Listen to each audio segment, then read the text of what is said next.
यात पुढची बातमी, नाशिक महानगरपालिका इमारतीच्या छतावरच डासांची उत्पत्ती आहे असं आढळून आलेलं आहे।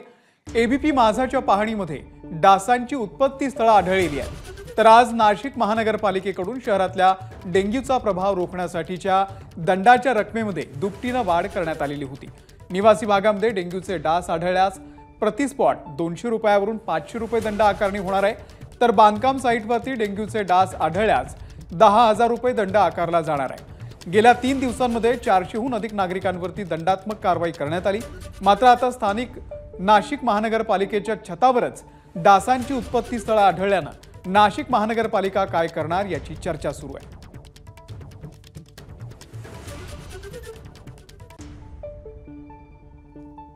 नाशिक शहरात डेंग्यूचा जो सध्याचा मागील 15 दिवसांचा जर आकडा बघितला तर तो जवळपास 200 पार झाल्याचं आपल्याला पाहायला मिळतंय। मात्र नाशिकमध्ये केंद्रीय पथक आल्यानंतर देखील नाशिक शहरामध्ये अनेक ठिकाणी केंद्रीय पथकाच्या माध्यमातून तपासणी केली होती। या पथकाला देखील डेंग्यूच्या अळ्या ज्या आहेत त्या आढळून आल्या होत्या। आपण सध्या नाशिक महानगरपालिकेच्या याच छतावरती आहोत, या टेरेसवरती आहोत। या ठिकाणी जर बघितलं तर या छतावर या ठिकाणी साचलेलं पाणी जे आहे ते संपूर्ण काळं पाणी या ठिकाणी पाहायला मिळते। जवळपास 15 दिवसांपासून हे साचलेलं पाणी जे आहे ते आपल्याला या ठिकाणी पाहायला मिळते।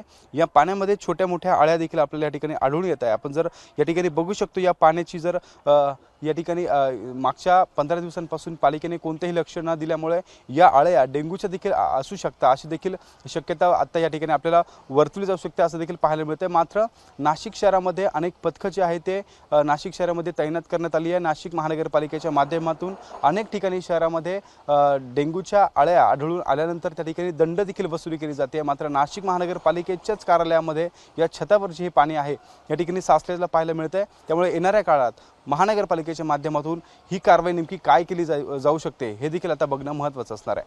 कॅमेरामन मयूर बारगेजीसह शुभम बोडके, एबीपी माझा, नाशिक। एबीपी माझा, उघडा डोळे बघा नीट।